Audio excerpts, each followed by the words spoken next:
Efirdə iqtisadiyyat xəbərləri, studiyada mənəm Sədaqət Süleyman. Enerji bazarlarında neft 3% ətrafında bahalaşıb. Azerlight'ın 1 barelə olan qiyməti 2,64%. Başqa sözlə $1.95 bahalaşaraq $75.66 bərabər olub. AES London qitələrarası birjasında keçirilən ticarət əməliyyatlarının gedişində Brent neftinin ixracına dair avqust müqaviləsinin dəyəri isə 3,3% artaraq 1 barelə görə $76.41 təşkil edib. New York'un NYMEX əmtəə birjasında avqust ayında ixrac etməklə Texas markalı neftin 1 barelinin qiyməti də 3% artaraq $72.55 olub. Azərbaycandan Yunanistana neft ixracı artıb. Dövlət Gömrük Komitəsinin məlumatına əsasən yanvar-may aylarında Yunanistana bitumlu suxurlardan alınmış 284,4 min ton neft və neft məhsulları ixrac edilib. İxracın ümumi dəyəri $182,8 milyon təşkil edib. Bu göstərici dəyər ifadəsində 2025-ci ilin eyni dövrü ilə müqayisədə 41,7%, həcm baxımından 22,5% çox olub.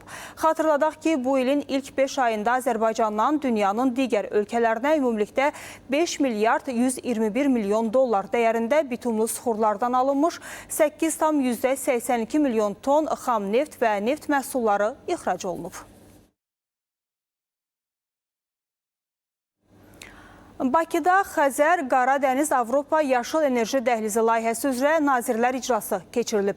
Energetika Nazirliyinin məlumatına görə iclasda yaşıl enerjinin inkişafı və ötürülməsi sahəsində strateji tərəfdaşlıq çərçivəsində görülən işlər müzakirə olunub. Tədbirdə Azərbaycan, Gürcüstan, Rumıniya və Macarıstanın nümayəndələri, eləcə də Avropa İttifaqı, Beynəlxalq Maliyyə İnstitutları və layihənin tərəfdaş qurumlarının təmsilçiləri iştirak ediblər. Today's meeting marks the beginning of a new chapter in the development of the Caspian Black Sea Europe Green Energy Corridor. Bugünkü iclas Xəzər, Qaradəniz, Avropa Yaşıl Enerji Dəhlizinin inkişafında yeni mərhələnin başlanğıcını qoyur. Davamlı əməkdaşlıq nəticəsində texniki iqtisadi əsaslandırma uğurla tamamlanıb. Aparılmış qiymətləndirmələr layihənin texniki və iqtisadi cəhətdən həyata keçirilə bilən strateji baxımdan mühüm layihə olduğunu təsdiqləyib. Artıq layihənin inkişafı və icrası mərhələsinə qədəm qoyuruq. Amerika Birləşmiş Ştatları Energetika Nazirliyi bu il üçün neft qiymətləri və hasilatı ilə bağlı proqnozu yeniləyib. Nazirliyin Enerji İnformasiyası Administrasiyasının hesabatında Brentin orta qiyməti 1 barel üçün $95.40-dən $81.90 endirilib.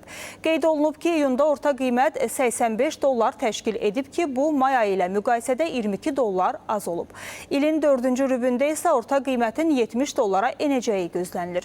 2027-ci il üçün Brent nefti üzrə qiymət proqnozu $79.40-dən $64.80 endirilib. Administrasiya 2026-cı il üçün OPEC Plus ölkələrinin neft hasilatı ilə bağlı proqnozunu yüksəldib. Göstəricinin sutkada 29,8 milyon barel olacağı gözlənilir ki, bu da illik ifadədə 3,5 milyon barel azalma deməkdir.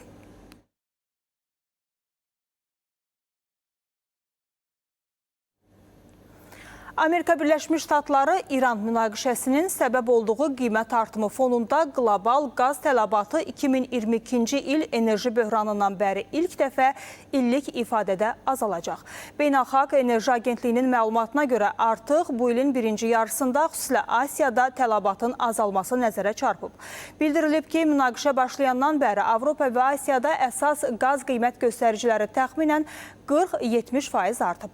Əvvəllər tələbatın artacağını gözləyən Hindistan, Bangladeş və Vyetnam kimi idxalçılar uzun müddətli qaz strategiyalarına yenidən baxmağa və alternativ həllər axtarmağa məcbur olublar.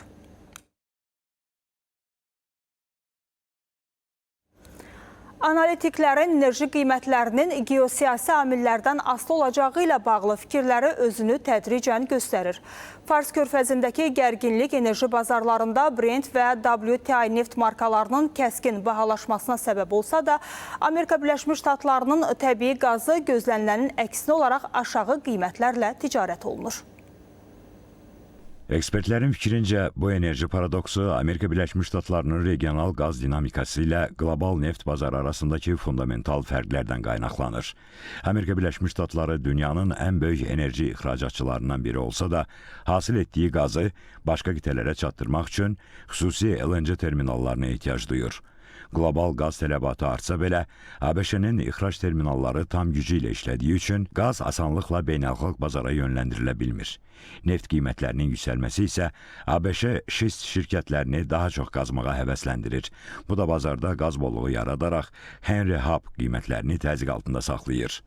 ABŞ-ın coğrafi olaraq Hörmüz boğazından, yəni yaxın şərqdən, münaqişə zonasından uzaqda yerləşməsi bu təsiri bir qədər uzaqlaşdırır və digər bir tərəfdən bu vəziyyətdən ABŞ öz enerji resurslarının ixracı istiqamətində faydalandığı üçün, yəni Hörmüzdən keçə bilməyən gəmilərin Atlantik okeanını qərbə üzərək ABŞ-a üz tutması ABŞ üçün əlavə fürsətlər yaratmışdır. ABŞ-ın həm investisiya gəlib baxımından, həm məhsul ixrac etməsi baxımından.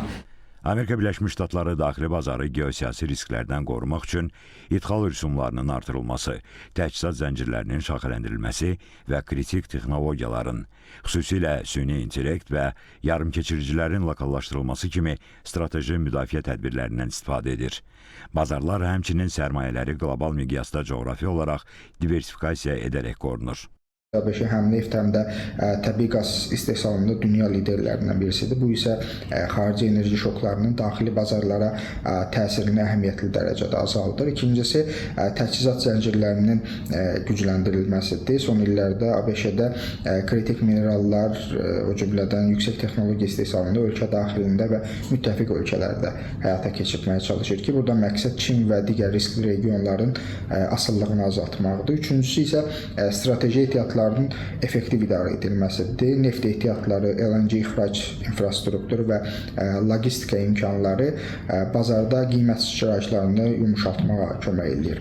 Enerji qiymətlərində paradoks, yaxın şərqdəki geosiyasi gərginliyin enerji bazarlarına yekun təsirini hələ də qeyri-müəyyən olması fonunda baş verir. Qlobal iqtisadiyyatın aparıcı qüvvələrindən olmasına baxmayaraq, Amerika Birləşmiş Ştatları bu prosesdə öz payını alır. Yaxşı və ya pis, bunu zaman göstərəcək. Elnur Hüseynli, Elnur Orucov, ASTV İqtisadiyyat. Əmtəə bazarlarında qızıl və gümüş ucuzlaşmaqda davam edir. New York'un COMEX birjasında qızılın 1 troya unsiyası üzrə 2026-cı ilin avqust fütureslərinin dəyəri 0,49% azalaraq 4137 ABŞ dollarına bərabər olub. COMEX-də gümüşün 1 unsiyası üzrə 2026-cı ilin sentyabr fütureslərinin qiyməti də 0,56% azalaraq 60 dollar 99 sent təşkil edib. İndi isə günün valyuta məzənələrinə keçid alaq. Bazarın ümumi mövqeyi belədir. Dollar mövqeyini qoruyur. Bəzi valyutalar qarşısında cüzi möhkəmlənib. Ətraflı monitora diqqət yetirək. Həm avro, həm də funt sterling dollar qarşısında 0,2% dəyər itirib. Dollar isə digər məzənələrə qarşı bir qədər mövqeyini möhkəmləndirib. Türk lirəsinə qarşı 0,5%, Rus rubluna qarşı 0,69%, Çin yuanına qarşı 0,9% bahalaşıb. Hazırda 1 dollar 1 manat 70 qəpik səviyyəsində ticarət olunur. 1 avro 1 manat 94 qəpikdir. 100 Rus rublu 22 qəpikdir. Eyni zamanda bir Türk lirəsi təxminən 4 qəpik səviyyəsində ticarət olunur. Çin yuanı isə 25 qəpikdir. Kriptovalyuta bazarındakı göstəricilərlə davam edirik. Əsas rəqəmsal pul vahidlərinin hər üçü günün mənfi zonada başa vurub. Bu isə investorların riskli aktivlərə marağının müvəqqəti zəiflədiyini göstərir. Ətraflı monitora diqqət yetirək. Bitcoin 1,81, Ethereum 2,7, Binance Coin isə 2,75% dəyər itirib. Qlobal fond bazarlarında isə mənzərə bir o qədər də ürəkaçan deyil. Demək olar ki, bütün əsas dünya indeksləri günün mənfi zonada başa vurub. Ətraflı monitora diqqət yetirək. S&P 0,45, Dow Jones 0,25, Nasdaq 100 isə 1,16% ucuzlaşıb. Almaniyanın DAX indeksində ucuzlaşma 2,32%-dir. FTSE 100-də 1,48%, Nikkei 225-də isə 1,85% ucuzlaşma qeydə alınıb. Bir sözlə, hazırki rəqəmlər qlobal fond bazarlarında mənfi əhval-ruhiyyənin üstünlük təşkil etdiyini göstərir. Amerika Birləşmiş Ştatları bazarlarında enişlər nisbətən məhdud olsa da, Avropa və Asiya bazarlarında satış təzyiqi daha güclüdür. Hazırda səhim bazarındakı göstəricilərlə davam edirik. Bəzi nəhəng şirkətlərin səhimləri yüksəlsə də, digərlərində, xüsusilə Tesla'da ciddi satışlar müşahidə olunub. Ətraflı monitora baxaq. Apple'ın səhimləri 0,64%, Tesla'nın səhimləri isə daha əhəmiyyətli şəkildə ucuzlaşıb 4,2%. Amazonda cüzi artım qeydə alınıb 0,75%. Microsoft və Nvidia-da bahalaşıb, müvafiq olaraq 0,54% və 0,71%.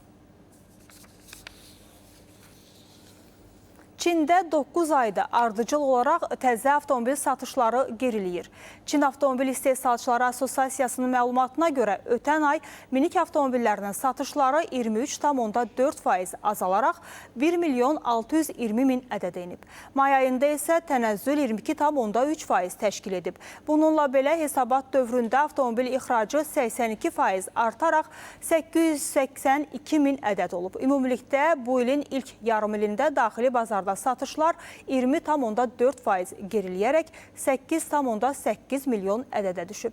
Bununla belə ixrac 70,6% artaraq 4.280.000 ədədə çatıb. Bu ilin ilk 6 ayı ərzində istehlakçılara 104.260.000 manat ƏDV məbləği geri qaytarılıb.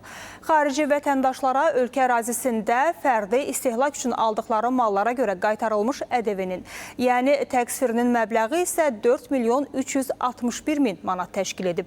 ƏDV geri al layihəsi çərçivəsində bina tikintisi fəaliyyəti ilə məşğul olan şəxslərdən nağdsız qaydada alınmış yaşayış və qeyri-yaşayış sahələrinə görə ödənilmiş ƏDV-nin qaytarılan həcmi 17.050,4 manat təşkil edib. Ölkədə yeni nəsil nəzarət kassa aparatlarının tətbiqi istiqamətində işlər də davam etdirilir. Dövlət Vergi Xidməti tərəfindən ölkədə yeni nəsil nəzarət kassa aparatlarının tətbiqi istiqamətində işlər də davam etdirilir. İndiyədək ölkə ərazisində 114.501 ədəd yeni nəsil nəzarət kassa aparatları quraşdırılıb. Bu proses hesablaşmaların daha şəffaf aparılmasına, malların qanunsuz dövriyyəsinin qarşısının alınmasına və dövriyyəyə nəzarətin təmin edilməsinə imkan yaradıb. Cari ilin yanvar-iyun ayları ərzində, yəni yeni nəsil kassa aparatları vasitəsilə qeydə alınan dövriyyə 14 milyard 779,5 milyon manat olub ki, bu da ötən ilin müvafiq dövrü ilə müqayisədə 15% çoxdur.